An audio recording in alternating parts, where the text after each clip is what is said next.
नमस्कार, मैं हूं दीपाली राणा। आप देख रहे हैं कल का बाजार और आज के सेशन की बात करें तो आज एक दायरे में ही कारोबार होते हुए दिखा। निफ्टी 100 अंकों के रेंज में आज सिमटा रहा और क्लोजिंग बिल्कुल फ्लैट हुई। हालांकि मॉरेटोरियम पर सुनवाई कल तक के लिए चलने से बैंक शेयरों पर दबाव दिखने को मिला और जो ये दबाव है स्पेशली सेकंड हाफ में ज्यादा एक्सटेंड हुआ, जिसके कारण निफ्टी बैंक तकरीबन 1% की गिरावट लेकर क्लोज हुआ। वहीं छोटे मझोले शेयरों में भी आज बिकवाली का ही रुझान साफ देखने को मिला। कारोबार के आखिरी घंटों में फार्मा शेयरों पर दबाव बढ़ा और इंडेक्स 0.25% की गिरावट लेकर बंद हुआ। हालांकि आईटी एक ऐसा स्पेस है जहां पर हमने कांस्टेंट अक्टूबर की शुरुआत से ही तेजी देखी है और वो मोमेंटम आज भी रिफ्लेक्ट हुई, क्योंकि लगातार 12वें सेशन आईटी इंडेक्स रिकॉर्ड ऊंचाई पर बंद हुआ है और इन 12 सेशन की तेजी में इंडेक्स तकरीबन 19% बढ़ चुका है। वहीं आज मेटल शेयरों में भी हल्की खरीदारी का दिन रहा। आज एफआईएस के आंकड़े आपको दिखाते हैं। एफआईएस की ओर से लगातार हम खरीदारी देख रहे हैं। कैश मार्केट में एफआईएस की ओर से 832 करोड़ की खरीदारी हुई है। डीआईएस ने हालांकि बिकवाली की है और 1674 करोड़ की बिकवाली डीआईएस की ओर से होती हुई दिखी है। कल के हिसाब से कुछ स्टॉक्स रहेंगे फोकस में, स्पेशली अर्निंग्स वाले, जैसे कि विप्रो। नंबर्स मार्केट क्लोजिंग के ठीक बाद आए हैं। नंबर्स अगर आप देखेंगे तो कुछ पैरामीटर्स पर स्पेशली काफी स्ट्रांग रहे हैं। जो गाइडेंस कंपनी ने दी है वो काफी मजबूत है। बायबैक 9,500 करोड़ का कंपनी ने अनाउंस किया है, जो कि प्रीवियस बायबैक्स के मुकाबले जो साइज है वो थोड़ा छोटा है। तो विप्रो एक फोकस में रहेगा। तो स्ट्रैटेजी लेते हैं, आपकी क्वेरीज भी करते हैं शामिल। ये शो फेसबुक ट्विटर पर लाइव भी है, तो अपनी क्वेरीज आप वहां भी पोस्ट कर सकते हैं। हमारे साथ एसएमसी ग्रुप ऑफ कंपनीज के मुदित गोयल मौजूद हैं। मुदित, गुड इवनिंग। पहले तो एक क्विक आउटलुक आपका निफ्टी पर, कल के लिए क्या स्ट्रैटेजी है? गुड इवनिंग दीपाली जी। बिल्कुल, देखिए कल के लिए तो स्ट्रेटेजी बिल्कुल साफ है। मार्केट में जिस तरह की रैली हमने देखी है ये कंटिन्यू रहेगी और मुझे लगता है कल के सेशन में फिर एक बार निफ्टी में अपसाइड मूव देखने को मिलेगा। और कोई बड़ी बात नहीं है, कल के सेशन में 12,050 तक के अपसाइड मूव निफ्टी में देखने को मिले। एक बड़े अप मूव के बाद निफ्टी में लास्ट 2 सेशन से जरूर कंसोलिडेशन देखने को मिल रहा है। ये कंसोलिडेशन एक अप मूव के बाद एक हेल्दी साइन माना जाता है आने वाले बाजारों के लिए। चार्ट स्ट्रक्चर अभी भी पॉजिटिव है। 12,050 के लिए निफ्टी को लॉन्ग करने की सलाह देंगे। स्टॉप लॉस रहेगा 11,850 का। ठीक है, और एक क्विक व्यू आपका विप्रो पर क्या होगा पोस्ट अर्निंग्स, कल के लिए क्या स्ट्रैटेजी है? देखिए अर्निंग के बाद जिस तरह की अर्निंग का अनाउंसमेंट हुआ है, हमें लग रहा है विप्रो में तेजी कंटिन्यू रहेगी, क्योंकि चार्ट स्ट्रक्चर ब्रॉडर चार्ट्स पर एक बड़ा ब्रेकआउट चार्ट्स पर हुआ था और ब्रेकआउट लेवल के ऊपर ही ये काउंटर ट्रेड होता हुआ नजर आ रहा है। कल के सेशन में अगर 1-2% का डिप आता है, एक बाइंग अपॉर्चुनिटी होगा। ओवरऑल कहूंगा, मुझे लगता है कल के सेशन में 390 रुपए तक के अपसाइड मूव इस काउंटर में देखने को मिलेंगे। अगर कोई भी डिप नजर आता है, एक बाइंग अपॉर्चुनिटी होगा 390 के टारगेट के लिए। स्टॉप लॉस रहेगा 365 का। 365 के स्टॉप लॉस के साथ खरीदारी की सलाह है विप्रो पे। अगर कोई भी डिप मिलता है 390 के टारगेट्स पॉसिबल हैं। चलिए अब सवाल करते हैं शामिल। पवन सिंह है हमारे साथ फोन लाइन पर दिल्ली से। पवन जी बताइए क्या सवाल है आपका? Good evening ma'am. हेलो, पूछिए सवाल। मैम मैंने बीपीसीएल लिया था 410 पे, अभी ट्रेड 340 पे कर रहा है, तो 25 शेयर है मेरे पास, क्या करना चाहिए? पूछ लेते हैं मुदित से। मुदित, बीपीसीएल इनफैक्ट चला था, लेकिन जैसे इसके डाइवेस्टमेंट की खबरें, प्राइवेटाइजेशन की खबरें पोस्टपोन हुई हैं, तब से सेंटिमेंट्स काफी बिगड़ गए हैं और ये स्टॉक फिसल भी चुका है काफी ऊपरी स्तरों से। इनकी पोजीशन नुकसान में है। ठीक ठाक इनको नुकसान हो रहा है, लगभग 70 रुपए हर शेयर पर। क्या सजेशन है अब? देखिए बीपीसीएल से एग्जिट करने की सलाह देंगे। स्टॉक का स्ट्रक्चर पूरी तरह से वीक है। जैसा आपने बताया, स्टॉक में तेजी तो बनी थी लेकिन हायर लेवल्स होल्ड नहीं हुए और डिसइन्वेस्टमेंट की खबरों के बाद इस काउंटर में लगातार ही करेक्शन देखने को मिल रहा है। सारे इंपॉर्टेंट मूविंग एवरेजेस के नीचे ये काउंटर ट्रेड होता हुआ नजर आ रहा है। चार्ट स्ट्रक्चर अभी भी ये दर्शाते हैं इस काउंटर में भी और करेक्शन आएगी और लोअर साइड में 310 रुपए तक की डाउन साइड बीपीसीएल में देखने को मिल सकती है। तो मेरा ऐसा मानना है, बिल्कुल बीपीसीएल से इमीडिएट एग्जिट करें और इन्फोसिस, टीसीएस कहीं भी निवेश कर सकते हैं। ये हमें इन लेवल्स पे भी अट्रैक्टिव नजर आ रहे हैं। ठीक है, तो बीपीसीएल से एग्जिट करके इन्फोसिस जैसे स्टॉक्स को आप चुन सकते हैं, जो कि रीसेंट मूव के बाद भी अट्रैक्टिव लग रहे हैं। फेसबुक के जरिए राजकुमार ने एक सवाल भेजा है। जिंदल स्टील के इनके पास शेयर्स हैं, 211 इनका परचेजिंग प्राइस, और अब जानना चाहते हैं कि क्या स्ट्रैटेजी होनी चाहिए। तो जेएसपीएल बताइए क्या सजेशन रहेगा मुदित? ये स्टॉक चला है, अगर आप पिछले 3 महीने की परफॉर्मेंस देखेंगे, इनकी बाइंग क्योंकि 191 की है, 211 की है इनफैक्ट, तो थोड़ा सा लॉस इनको हो रहा है 19 रुपए के आसपास का। होल्ड रखें या फिर कोई और सजेशन होगा? नहीं, देखिए चार्ट स्ट्रक्चर पॉजिटिव है और जिस तरह के स्ट्रक्चर बने हुए हैं लग रहा है इस काउंटर में तेजी बनेगी। यहाँ पर इनकी कॉस्ट को एवरेज करने की सलाह देंगे क्योंकि इस काउंटर में 160 200 डेमा से सपोर्ट लेने के बाद इस काउंटर में अच्छा बाउंस बैक देखने को मिल रहा है। ओवरऑल अगर बात करें तो डेली और वीकली चार्ट्स पर फुल एंड फ्लैट पैटर्न इस काउंटर ने बनाया और ब्रेकआउट के पास ये काउंटर ट्रेड होता हुआ नजर आ रहा है।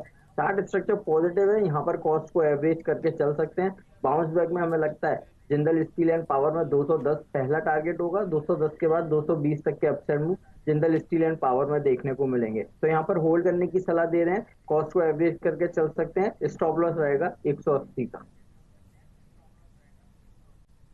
होल्ड कीजिए और खरीदारी भी कर सकते हैं इन लेवल्स पर। 180 का स्टॉप लॉस आपको मेंटेन करना होगा। विष्णु कुमार गुप्ता है हमारे साथ फोन लाइन पर। गुप्ता जी नमस्कार, बताइए क्वेश्चन। नमस्कार मैम और सर नमस्कार। सर मेरे पास जीएसपीएल के 200 शेयर हैं। दो GSPL Gujarat state Petronet. Hello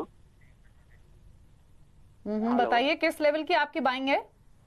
मेरा 217 के ऊपर मेरी बाइंग है।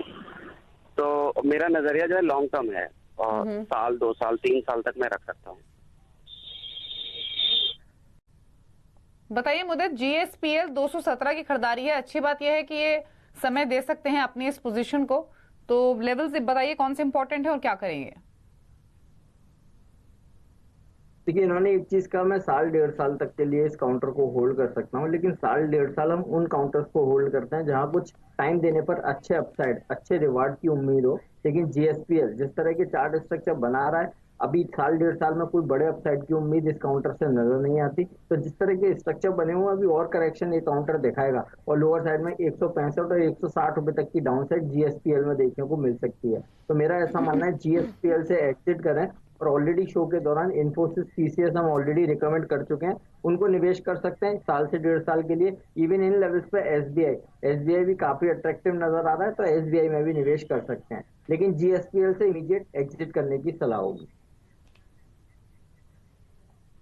एसबीआई खरीदने की सलाह है जीएसपीएल से एग्जिट करके मुदत की ओर से। तो ये सजेशन आपको मिला है। अगला सवाल हमें फेसबुक के जरिए भेजा है लक्ष्य अरोरा ने। जस्ट डायल के 1000 शेयर इन्होंने खरीदे हुए हैं और खरीदारी का भाव है 440 का। जानना चाहते हैं आप क्या करें। तो मुदत बताइए क्या सजेशन होगा आपकी ओर से। जस्ट डायल पर 440 के परचेसिंग प्राइस को ध्यान में रखते हुए 413 पर यह आज हुआ है क्लोज। ठीक है, जस्ट डायल के चार्ट स्ट्रक्चर पॉजिटिव है। 390 रुपए के स्टॉप लॉस के साथ होल्ड करने की सलाह देंगे। यहाँ पर अगर आपकी पॉकेट अलाउ करती है तो और भी निवेश करके चल सकते हैं, क्योंकि जिस तरह के स्ट्रक्चर पर ब्रेकआउट रिसेंटली लास्ट वीक में देखने को मिला था, तो बोलते हैं कि inverse head and shoulder pattern का ब्रेकआउट डेली चार्ट्स पर हुआ। अगर वीकली चार्ट्स की बात करते हैं तो वीकली चार्ट्स पर 4-5 महीनों का जो कंसोलिडेशन रेंज था उसका ब्रेकआउट देखने को मिला है। 200 डेमा के ऊपर एक काउंटर ट्रेड होता हुआ नजर आ रहा है। तो डेली वीकली मंथली सारे चार्ट्स यहाँ पर पॉजिटिव इंडिकेट कर रहे हैं। मुझे लगता है बिल्कुल 390 के स्टॉप लॉस के साथ होल्ड करके चलिए, बाय भी करके चल सकते हैं। पहला टारगेट यहाँ से 460 का होगा, 460 के बाद 480 रुपए तक के अपसाइड मूव जस्ट डायल में नजर आएंगे। होल्ड करने की सलाह है। होल्ड कीजिए स्टॉक को, ये सजेशन है। अलका है हमारे साथ फोन लाइन पर सतारा से। अलका नमस्कार, बताइए सवाल अपना। नमस्ते मैम। नमस्ते सर। मेरे पास फ्यूचर एंटरप्राइजेस के 4000 शेयर है 13 रुपए के भाव से, लॉन्ग टर्म का व्यू है। और आइडिया के 2000 शेयर है 11 रुपए 15 पैसे, शॉर्ट टर्म व्यू है। मुदित, फ्यूचर एंटरप्राइजेस इनके पास, और इनफैक्ट जिस स्थिति में फिलहाल फ्यूचर ग्रुप है, इन स्टॉक्स पर लॉन्ग टर्म व्यू लेना कितना वाजिब है, बताइए आप इनके लिए क्या सजेशन है। क्योंकि दोनों स्टॉक्स इन्होंने ऐसे लिए हैं जो कि जिनका फ्यूचर प्रेडिक्ट करना एक्चुअली बहुत डिफिकल्ट है, फिर चाहे वो आइडिया हो या फिर फ्यूचर एंटरप्राइजेस हो। तो दोनों पर आपका सजेशन। देखिए फ्यूचर एंटरप्राइजेस का फ्यूचर काफी खराब नजर आ रहा है और क्लियर कट बोलूंगा, आप 1-1.5 साल के लिए इस स्टॉक को बिल्कुल भूल जाइए। मैं यहाँ से तुरंत बिल्कुल अभी की अभी एग्जिट करने की सलाह दूंगा, क्योंकि स्ट्रक्चर पूरी तरह से वीक है। 10 रुपए पर एक काउंटर ट्रेड हो रहा है। मुझे लगता है 1 से 1.5 साल का नजरिया रखेंगे तो ये काउंटर करीब 3 या 4 रुपए तक ट्रेड होता हुआ नजर आएगा।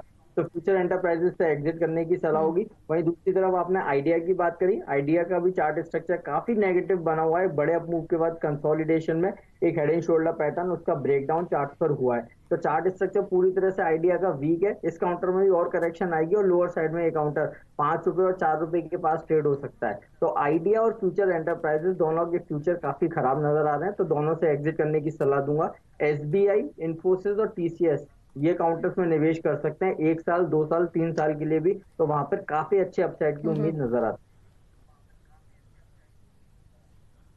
ठीक है, तो दोनों स्टॉक से ही एग्जिट करने की सलाह है। बेहतर स्टॉक्स में पैसा लगाइए जहां पर आपका पैसा ग्रो हो सके। समीर अग्रवाल ने फेसबुक के जरिए सवाल भेजा है। 80 शेयर इन्होंने अदानी ग्रीन्स के खरीदे हुए हैं, जो उनका खरीदारी का भाव है वो 210 रुपए का है। जानना चाहते हैं अब क्या स्ट्रैटेजी इनकी होनी चाहिए, तो बताइए मुदित। अदानी ग्रीन्स अच्छे लेवल पर इन्होंने एंट्री की है और काफी स्ट्रॉन्ग प्रॉफिट्स हो रहे हैं। क्या यहाँ पर पार्शियल प्रॉफिट्स या फिर पूरे प्रॉफिट्स ले लेने चाहिए या फिर होल्ड रखें?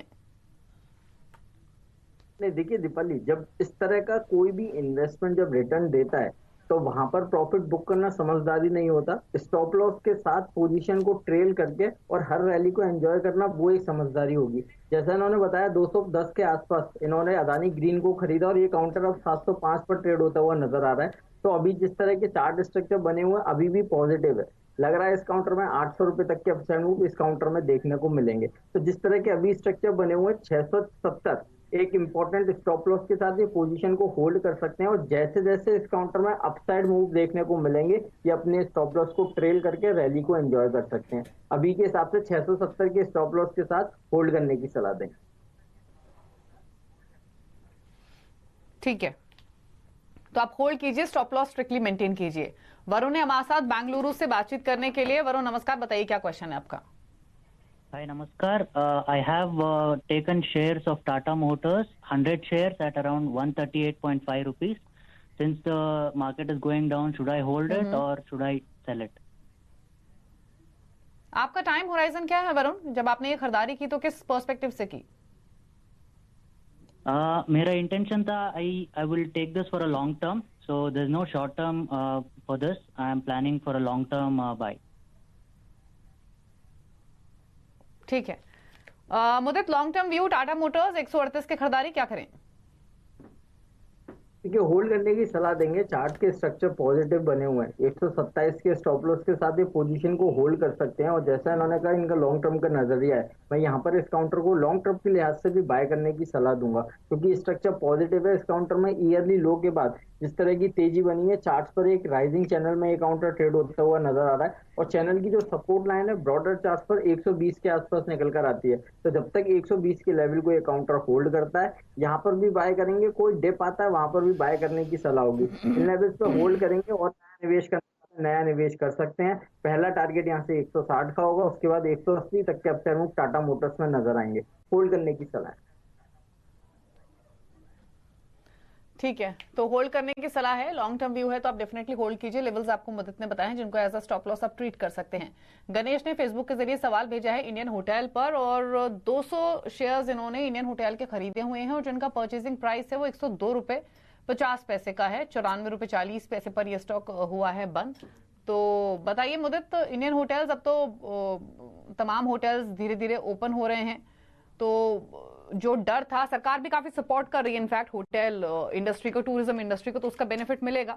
रखें इसको भी या कोई और सजेशन है? देखिए सारी खबरें कुछ कुछ पॉजिटिव तो हैं, लेकिन देखते हैं जब जैसे जैसे होटल्स खुलेंगे उस पर कितना इम्प्लीकेशन होता है और कितनी ऑक्यूपेंसी बढ़ती है, उस पर मैटर करेगा ये सारी चीज।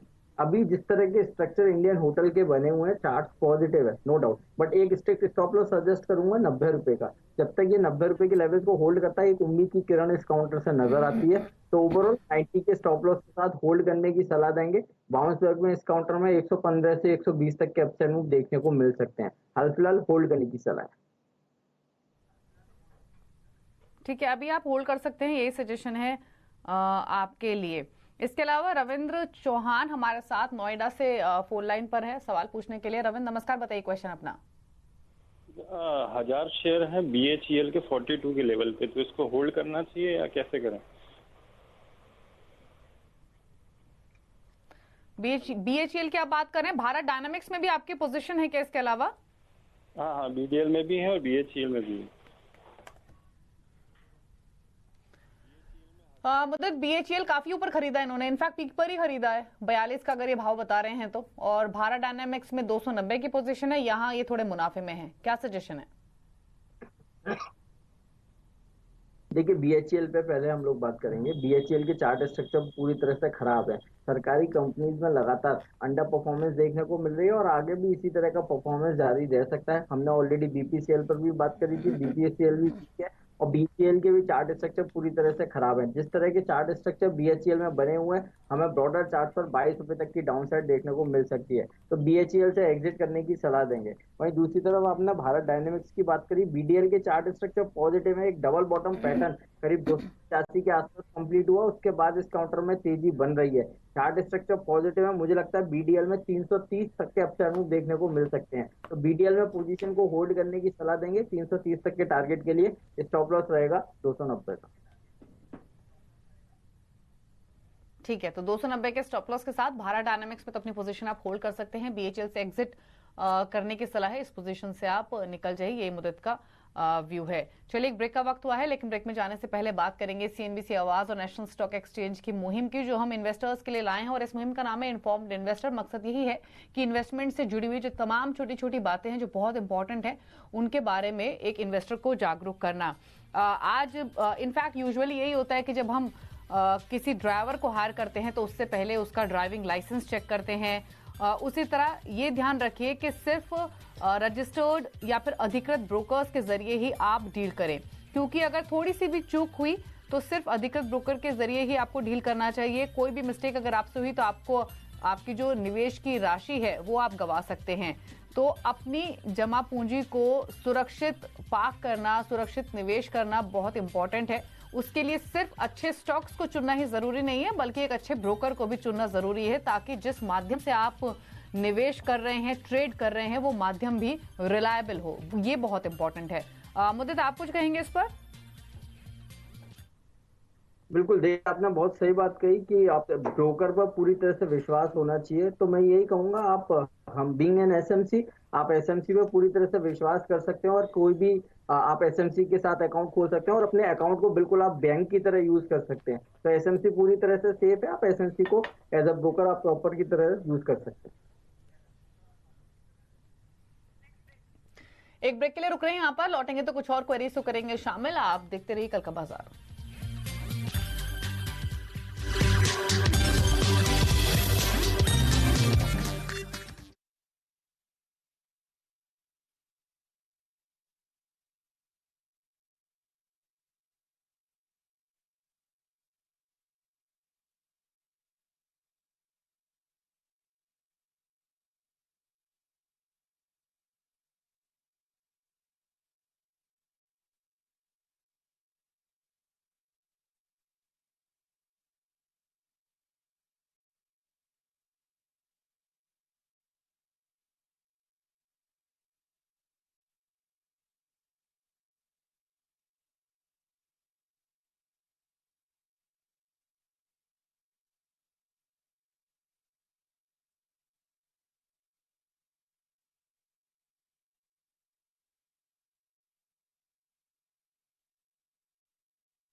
आप देख रहे हैं कल का बाजार। मुदित गोयल हमारे साथ हैं आपकी क्वेरीज को आंसर करने के लिए, और अगले कॉलर दीपक हमारे साथ फोन लाइन पर कनेक्टेड हैं। दीपक जी गुड इवनिंग, बताइए क्वेश्चन अपना।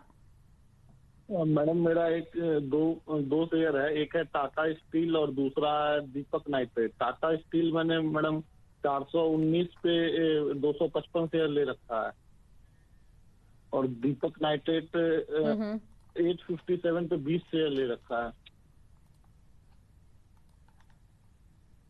ठीक है, दीपक नाइट्राइट स्टॉक तो अच्छा है मुदित, बट काफी ऊपर की इनकी खरीदारी है, और ये स्टॉक थोड़ा सा प्रॉफिट बुकिंग की इस स्टॉक में देखने को मिली है, इसीलिए इनका नुकसान भी हो रहा होगा। टाटा स्टील में 419 का परचेजिंग प्राइस है, तो बताइए दोनों पर क्या सजेशन है। देखिए, पहले दीपक नाइट्रेट की बात करते हैं, और दीपक नाइट्रेट में बड़ी अच्छी तेजी देखने को मिली। 300 रुपए से लगातार ये काउंटर तेजी दिखाया, और 880 रुपए तक के अपसाइड मूव इस काउंटर में देखने को मिले। इतने बड़े अप्रूव के बाद एक हेल्दी करेक्शन ड्यू हो जाता है, और उसी तरह का हेल्दी करेक्शन चार्ट पर नजर आ रहा है। तो जब तक चार्ट पर 700 रुपए के लेवल्स को ये काउंटर होल्ड करता है, बाइस इस काउंटर में पॉजिटिव नजर आ रहे हैं। तो मेरा ऐसा मानना है यहाँ पर अपनी कॉस्ट को एवरेज करके चल सकते हैं 700 रुपए के स्टॉप लॉस के साथ। बाउंस बैक में फिर एक बार इस काउंटर में 810 से 840 तक के अपसाइड मूव देखने को मिल सकते हैं। तो दीपक नाइट्रेट को यहाँ पर होल्ड करने की सलाह है, और एवरेज भी करके चल सकते हैं। वही दूसरी तरफ आपने टाटा स्टील की बात करी, टाटा स्टील के भी स्ट्रक्चर पॉजिटिव बने हुए हैं। इस काउंटर में भी करीब 250 रुपए के पास मल्टीपल बॉटम्स बने, और वहां से तेजी देखने को मिली। 440 तक के अपसाइड मूव के बाद हेल्दी करेक्शन हुआ है। हेल्दी करेक्शन में इंपॉर्टेंट मूविंग एवरेजेस को होल्ड कर पा रहा है ये काउंटर। चार्ट स्ट्रक्चर पॉजिटिव है। टाटा स्टील के 355 के स्टॉप लॉस के साथ टाटा स्टील को यहाँ पर होल्ड करने की सलाह दे रहे हैं। बाउंस बैक में 400 रुपए तक के अपसाइड मूव टाटा स्टील में नजर आएंगे। टाटा स्टील को होल्ड करने की सलाह है, दीपक नाइट्राइट भी होल्ड करके चल सकते हैं। ठीक है, दोनों स्टॉक्स आप होल्ड कीजिए। दीपक नाइट्राइट में इनफैक्ट ऑन डेप्स आप और एडिशन भी कर सकते हैं। यश मोदी ने फेसबुक के जरिए क्वेश्चन भेजा है, आरसीएफ पर 50 के भाव पर इन्होंने 1500 शेयर्स मुदित खरीदे हुए हैं, और जानना चाहते हैं आप क्या करें। तो बताइए, आरसीएफ 44 पर क्लोज हुआ है, क्या करना चाहिए इनको। आरसीएफ के चार्ट स्ट्रक्चर पॉजिटिव है। 42 रुपए के स्टॉप लॉस के साथ होल्ड करने की सलाह देंगे। बड़े मूव के बाद जो consolidation pole and flag pattern इस काउंटर में बना हुआ है, पोल एंड फ्लैग पैटर्न की जो सपोर्ट लाइन है वो करीब 42 के आसपास निकल कर आती है। जब तक 42 रुपए के लेवल को होल्ड करता है, तब तक इस काउंटर से 22 पॉजिटिव नजर आ रहे हैं, और तेजी की उम्मीद यहाँ से की जा सकती है। 42 के स्टॉप लॉस के साथ होल्ड करके चलेंगे। 48 से 50 के अपसाइड काउंटर में नजर आएंगे। ठीक है, तो होल्ड कीजिए आप अपनी इस पोजीशन को। चार्ट्स ठीक हैं मुद्दत के हिसाब से। आनंद सना ने ट्विटर पर एक क्वेश्चन भेजा है, बंधन बैंक पर ये टारगेट पूछना चाहते हैं। 279 मुद्दत इनका परचेजिंग प्राइस है, और 400 के टारगेट्स कब तक हासिल हो सकते हैं ये जानना चाहते हैं। तो बताइए क्या गाइडेंस है इनके लिए बंधन बैंक पर। देखिए, बंधन बैंक के स्ट्रक्चर पॉजिटिव है, एंड यस चार्ट स्ट्रक्चर पूरी तरह से तैयार है 400 रुपए तक के अपसाइड मूव के लिए। 1.5 से 2 महीने का नजरिया रखिए, 400 रुपए तक के अपसाइड मूव ये काउंटर दिखाएगा। यहाँ से एक पहला हर्डल जो चार्ट पर नजर आ रहा है 200 डेमा, दैट इज 340 लेवल्स। जैसे 340 का ब्रेकआउट इस चार्ट पर देखने को मिलेगा, मैं अग्रेसिव होकर बाय करने की सलाह दूंगा 400 रुपए तक के टारगेट के लिए। अभी हाल फिलहाल जो पोजीशन है बिल्कुल होल्ड करके चलिए। स्टॉप लॉस रहेगा 290 का। 1.5 से 2 महीने के अंदर ये काउंटर 400 रुपए तक के अपसाइड मूव दिखा सकता है।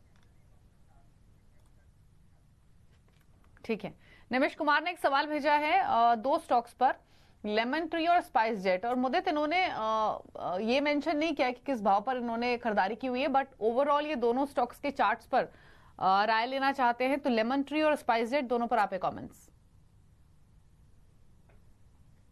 देखिए, पहले लेमन ट्री की बात करेंगे, और जिस तरह के चार्ट स्ट्रक्चर लेमन ट्री के हैं, मैं वो उम्मीद करके चल सकता हूँ इनको मुनाफा नहीं हो रहा होगा, ये लॉस में ही होंगे, क्योंकि चार्ट स्ट्रक्चर पूरी तरह से खराब है। अभी भी ये काउंटर 26 रुपए पर ट्रेड हो रहा है, और करेक्शन ये काउंटर दिखा सकता है, और लोअर साइड में 20 रुपए और 18 रुपए जैसे लेवल्स इस काउंटर में देखने को मिलेंगे। तो लेमन ट्री से एग्जिट करने की सलाह होगी। वहीं दूसरी तरफ आपने स्पाइस जेट की बात करी, स्पाइस जेट में एक डीप करेक्शन के बाद कंसोलिडेशन देखने को मिल रहा है। उसी कंसोलिडेशन में अभी ये चार्ट बने हुए हैं। तो यहाँ पर मैं अवॉइड करने की सलाह दूंगा, ना यहाँ पर बाय करेंगे और ना यहाँ पर सेल करने की सलाह दूंगा। जो पोजीशन है 48 के स्टॉप लॉस और 45 के स्टॉप लॉस के साथ होल्ड करके चल सकते हैं। अब की बार बाउंस बैक में जैसे 53 रुपए का ब्रेकआउट देखने को मिलेगा, कंसोलिडेशन ब्रेकआउट चार्ट पर हो जाएगा, उसके बाद ये काउंटर 65 रुपए तक के अपसाइड मूव देता हुआ नजर आएगा। अग्रेसिव बाय 52 के ऊपर करेंगे और अभी जो पोजीशन है 45 के स्टॉप लॉस के साथ होल्ड करके चलेंगे।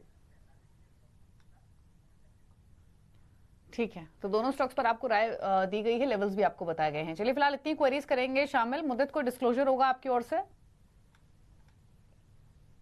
दीपाली जी देखिए, जो भी स्टॉक्स आज हमने शो पर डिस्कस किए उसमें से किसी भी स्टॉक में मेरी कोई पर्सनल होल्डिंग नहीं है, पर सिमिलर लाइंस पर हम अपनी कंपनी के क्लाइंट्स के साथ अपने व्यूज शेयर करते हैं।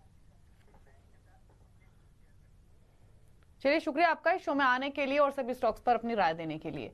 तो इसी के साथ कल का बाजार में तो इतना ही। खबरों पर लगातार अपडेट के लिए CNBC आवाज से जुड़े रहिए, ट्विटर, फेसबुक और यूट्यूब के जरिए। नमस्कार।